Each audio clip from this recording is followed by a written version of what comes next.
Yes, Swamiji.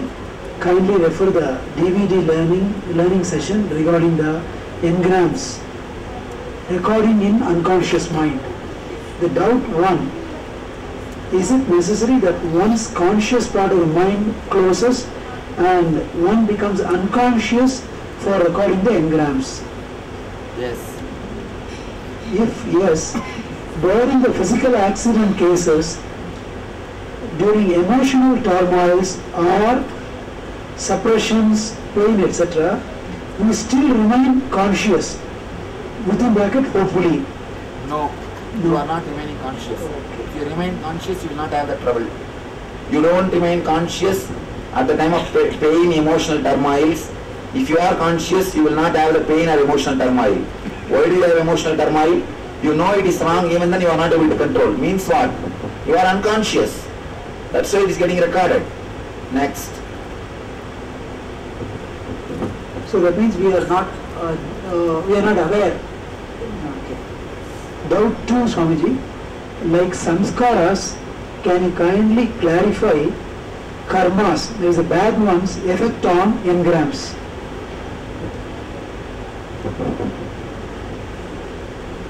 Karma and samskara both are not two different things, one and the same. Only two different words. They affect each other.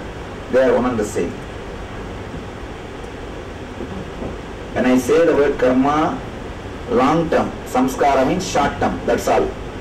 The files which are in the archives is karma, the files which are on your table is samskara. But both are files. Yes. Yes. Thank you, Swamiji, for this clarification. But normally karmas are, we willfully do something and we may hurt somebody or we may injure somebody willfully at that point of time because it gives some kind of a satisfaction or a pleasure. So at that time it is done with consciousness or awareness. Can this create engrams? At that time you are aware but not conscious. If you are conscious, you will never create trouble for others. You will never enjoy that. So be very clear, that is also unconscious. You can eat non-veg only if you are unconscious. If you are conscious, you cannot put non-veg in your mouth. Automatically you will drop it. Because you cannot kill something.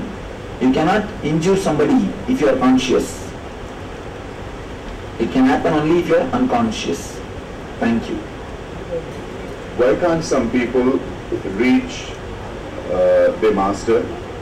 Is it fate, destiny, or not making the right effort?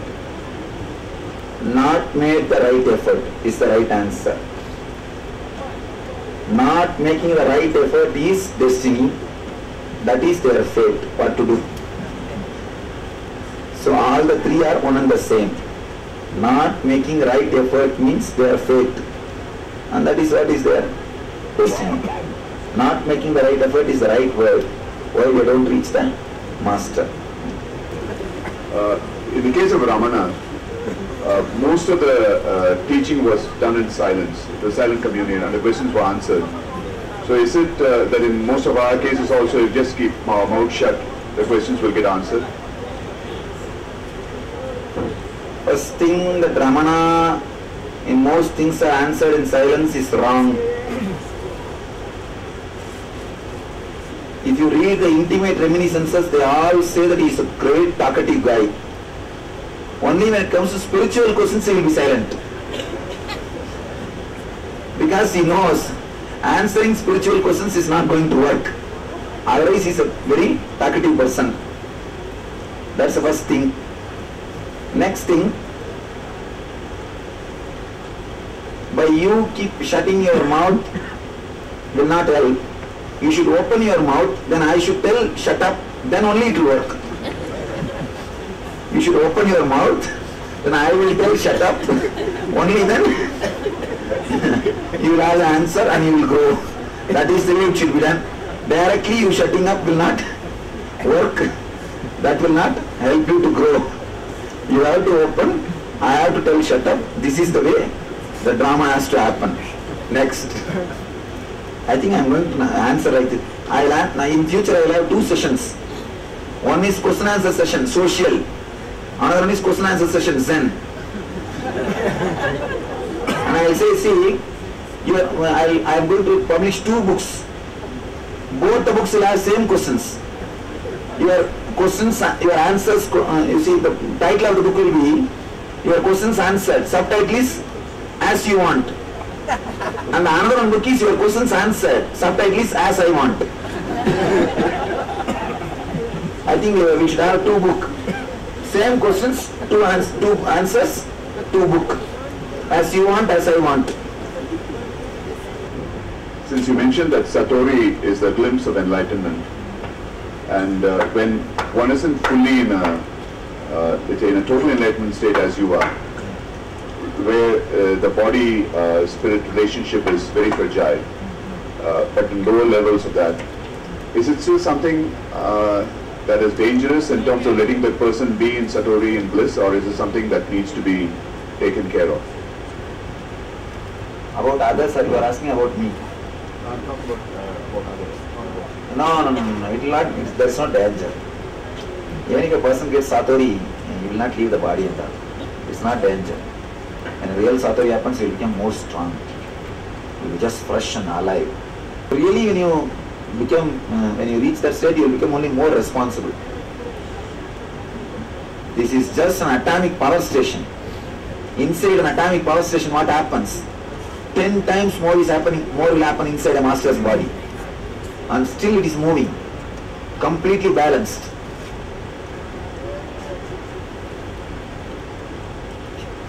Next. In some cultures, as part of the Guru-Sishya relationship and process of enlightenment of the disciple, there are a number of physical hardship measures. Some of them may be almost like ill treatment, but which are supposed to be in the interest of the disciple. Is this something normal? The ill treatment as such is not necessary, but when the process is done, it may look like an ill treatment for an outsider. For an outsider, not for insider. From outsider view, you cannot say. See, for an outsider view, it may look like an ill treatment, but I am not able to understand the word ill treatment when the real Guru-disciple relationship, never ill treatment happens. In Guru-disciple relationship, whatever happens cannot be called with the usual word. The firing of Guru can never be called with the word anger. So, the love of the Guru can never be understood as a lust. So, regular words can never be used in the master's language.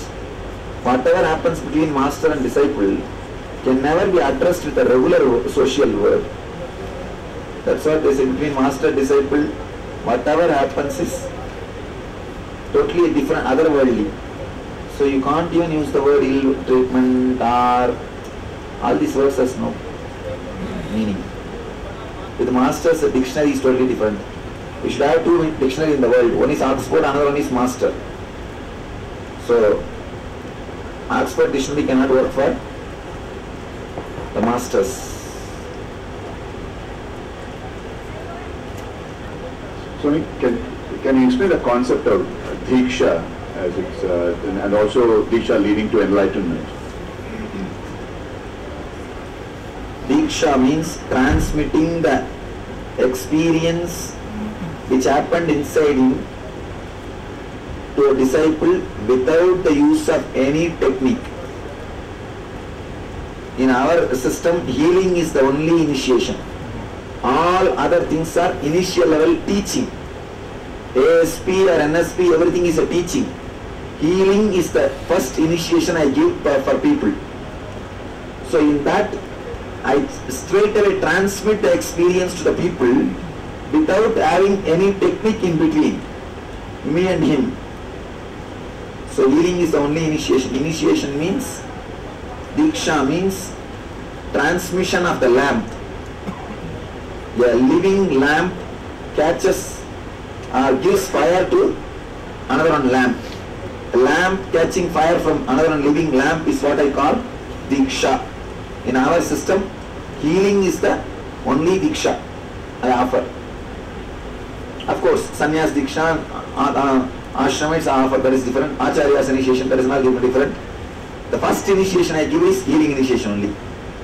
Till healer's initiation, you don't receive any Diksha from me. You receive only teachings and little energy help to execute the teachings in your life, that's all. To practice the teachings in your life, that's all. Only healing is the initiation. Next.